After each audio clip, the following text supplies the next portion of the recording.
Welcome back to Random Witchcraft with your host, Vix. Due to some unforeseen circumstances, we get to have an impromptu episode today. Callie is back to being under the weather, but hopefully she'll be back next week. This week's episode comes from a little excerpt of Llewellyn's Complete Book of North American Folk Magic. Today we will be exploring Irish American folk magic, which a big part of it is in the northeast of the U.S. in the Irish American community, as you'd probably guess, where things that were taught aligns with things that were found in Ireland. What is believed or practiced here differs from the Irish versions. This creates a fascinating and complex group of folk beliefs that are connected to their Irish source, but have grown and adapted as well. To understand Irish American folk magic, we have to begin with an understanding of both the immigrant communities that have formed this approach and the original Irish folk magic that is the predecessor of it. Irish American communities in general have a strong sense of the roots in Ireland, although they are prone to romanticizing it and creating an image of the place that is generations out of date. For Irish Americans, Ireland becomes a kind of holy land, but one that is imagined very differently than the reality. This idealized Ireland is based on memories and stories that were passed down in families and reflect an Ireland decades past. As you'd probably guess, the grass is always greener on the other side, but is not always the reality. There is an emphasis on the importance of remembering where we came from and preserving the traditions that can be preserved, even when those represent things that are outdated or old-fashioned now, which it does go along with pretty much every culture, always remembering where we came from. But this distorted understanding creates a culture where here that is similar to Irish culture in some ways and includes some shared beliefs, but also different in some ways and reflects both older Irish cultural views as well as Americanisms, forming a unique synthesis of the two. It is from this synthesis that Irish American folk magic has grown. Irish folk magic, like most folk magic, is at its heart practical. These beliefs are meant to explain both common and uncommon things around us and empower us to have some control over them. To this end, most of the practices focuses on getting and maintaining luck. Luck is a key factor in these beliefs because luck was seen as something that was underpinned and supported life itself. To have luck was to have everything else good in life, while to be unlucky meant being unable to obtain or keep things, including health, wealth, and the home. Some people are inherently lucky, others are inherently unlucky. But for many people, luck is ephemeral thing that can be either nurtured or broken.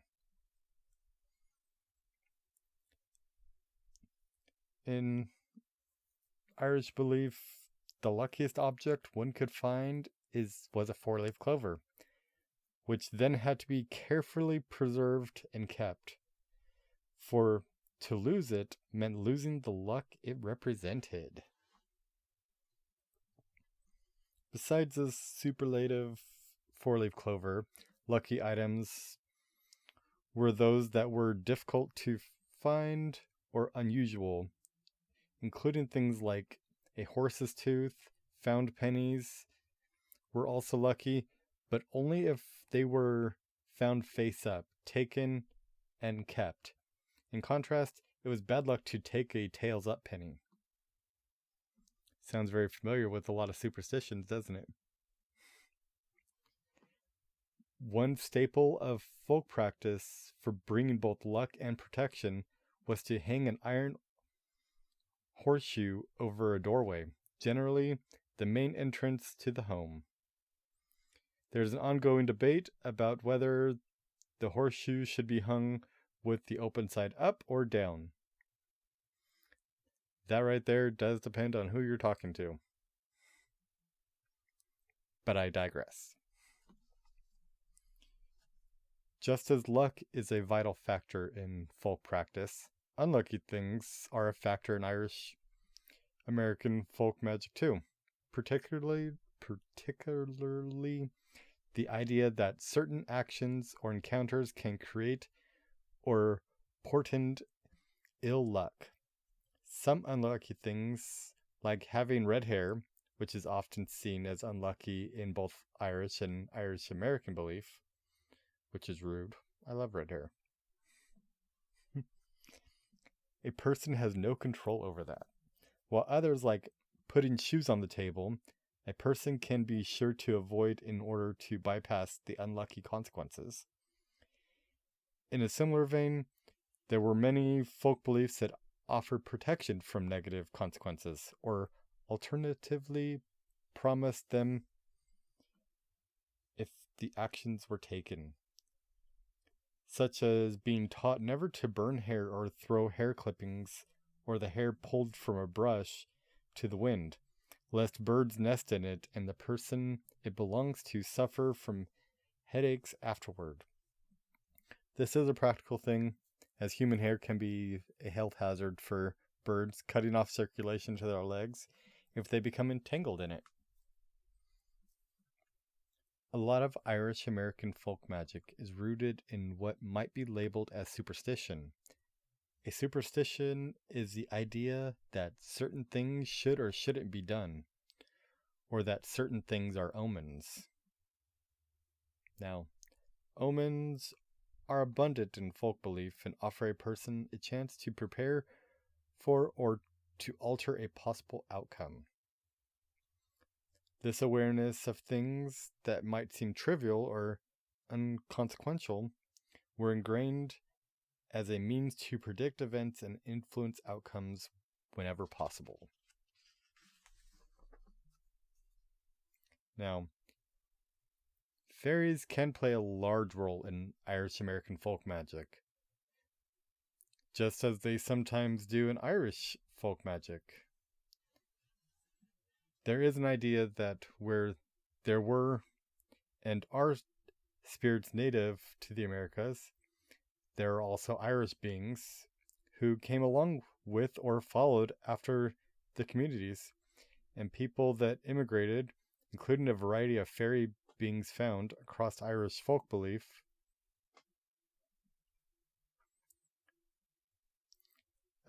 There are anecdotes and material dating back to the early 19th century describing fairies, pukas, leprechauns, liananshi, and I can't pronounce that, but banshees in the United States, usually following the same patterns that we would see in Irish accounts. While there are undoubtedly beings native to the Americas, as well as a variety of beings that have been imported along with various cultures. we can certainly find evidence of Irish fairies in the mix, and the folk beliefs about them can be just as strong. Just like one of the beliefs is, we must always pour out the first of any drink, particularly alcohol for adults, onto the ground, as the fairies do, something that is echoed in Irish folk belief. There's a strong tradition in Ireland of the first portion being the fairies' portion. And there are some anecdotal accounts of a practice of pouring out a bit of your drink onto the ground for them. This is probably for the best, as this was also the portion most likely to be dangerous to drink. Not sure if that's true or not, but all to the fairies. In practice, here in the US, the custom often was to leave a bit of fresh water or a small amount of food, often a portion of what the family had eaten, out for the fairies. Any food that fell on the ground was for the fairies. That, in fact, it fell because the fairies wanted it, and that once it fell, it shouldn't be eaten by humans. In the same way, there's a belief in Ireland that any fruit, particularly blackberries, left after Samhain, or alternatively St. Martin's Day, in some places, was not to be touched, as it belonged to the fairies. In the US, this idea transferred to apples. In both cases, the core premise was that after that date, any fruit that remained no longer belonged to humans, but had become the property of the fairies, and to take it would earn retribution. One significant difference between Irish folk belief about fairies and the same belief among Irish Americans has to do with the home. In Ireland, it was generally not a good thing to have fairies in the house, and many beliefs and protections are based on warding them out. From keeping an iron horseshoe over the doorway, to not bringing certain types of plants or trees into a house lest the fairies enter as well. This is because the fair folk were seen as potentially dangerous influences who could and would cause harm to a family's luck, health, and prosperity. Among Irish Americans, there was a belief that it would be bad to drive the fairies out of the home through poor housekeeping or lack of hospitality. Now, protection magic often focused on averting potential harm from otherworldly sources, both the good folk fairies as well as more malevolent powers, usually embodied by the devil. A variety of these protections focused on children and fairies. For example, attaching a steel safety pin to a child's clothes. This was a more modern adaptation of an older practice of keeping iron near where a child slept, which would most often have been iron scissors, fire tongs, or similar fixed above a child's crib or bed. I can understand why that's not usually in practice anymore. Might chop off the child's head from it falling off the wall. But that's just a thought. Iron is seen as a superlative protection against not only the fairies, but also any malevolent powers, and it is often used in protective charms and magic. Several different protective folk practices involve iron, from wearing it to using it as jewelry to carrying it in a pocket. Iron fire pokers were used in several different ways for protection, including casting an iron poker out the door after a person left to ensure their safe return. Iron was not the only method of protective magic. When a person sneezed, we said, "Bless you." As I was I was told it was because otherwise the fairies might steal the person or their soul. The bless you was a protection against that happening. And in Ireland, it was said that if you were being pursued by any angry or dangerous spirit, you should cross running water. This is another belief that transferred to the U.S. In the U.S., if you're being chased by a dangerous spirit, especially at night, and could cross running water, you would be safe from harm. Another major theme in Irish American folk magic relates to cures, or methods to treat or address health issues. One simple method relating to this, for example, was using an apple to cure warts, which I have heard before, but yeah. I always heard that if one had a wart, you should take an apple and slice it in half, then rub one half on the wart, close the apple back up, and bury it whole. As it decayed, the wart would fade away.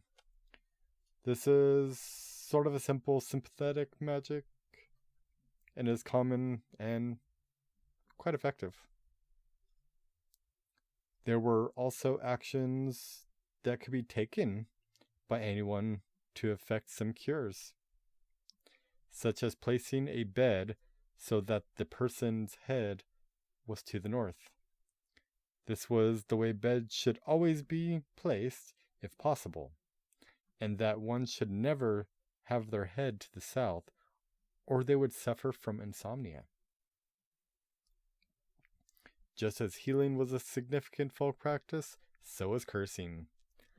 Although the method is very different, spoken curses were far more popular than curses that required action. Spoken curses were often aimed at a person's luck or health, such as saying, "bad cess to you," or "bad luck to you," with the idea that the words were more than just an angry expression and were a literal curse on the person. While cess literally means taxes or dues, it is also understood to mean luck and was used in phrases relating to bad luck, like in the example that was given. The devil was often invoked against people to curse them, and sometimes a curse could be laid by withholding an expected blessing, such as not saying bless them when a person was being talked about. More active forms of cursing might involve putting your left side to a person or walking counterclockwise around them or their property, as this was thought to take their luck and invite negative things to them. Now, although fairies are always warded out in England, the approach to these beings can differ significantly in Irish American dysphoria.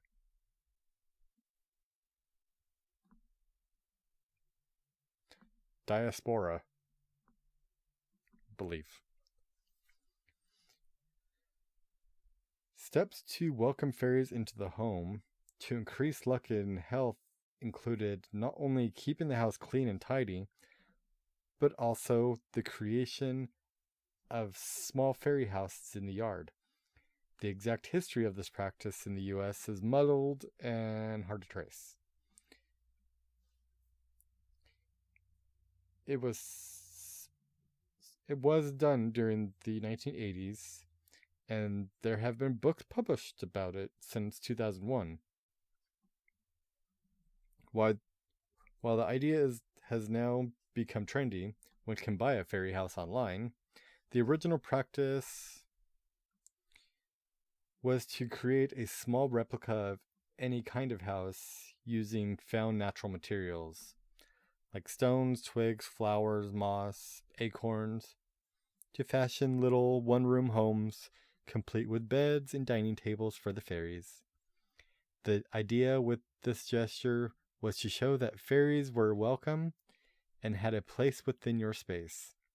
This was acknowledging them as a kind of house spirit, or being similar to the Roman lares, who acted as guardian spirits of homes and public places. Irish American folk magic is a wonderful, powerful, and unique thing that draws the Irish folk magic as a source. But it has adapted and been filtered through the lens of those who are now separated from the culture. While we can trace many beliefs back to Ireland and see the original practices there, we find a rich array of material in Irish American belief as well, from gaining luck to cursing, to protection, to healing. That represents unique versions of these magical practices, simple actions, simple words, and a belief in the unseen forces moving behind all things underpin Irish American folk magic. The most important aspects might be to an understanding of the needs to connect to and observe the world around us, and to be on good terms with the fairest who so strongly influence luck. Well, which is a primal force being nurtured in this approach. This part of the book was written by a very good author that I plan on possibly social media stalking, just to learn more. It was written by Morgan Daimler, if I pronounce that right. In the book of Llewellyn's Complete Book of North American Folk Magic.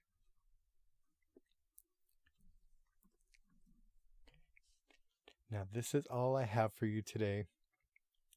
Hopefully next week we will have Callie joining us. Till next week. Bye for now.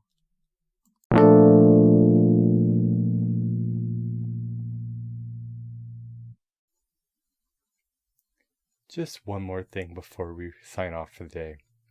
If you would like to send us any comments, concerns, or any questions, or if you would like to support this podcast, or for any future endeavors, click the links below. Thank you.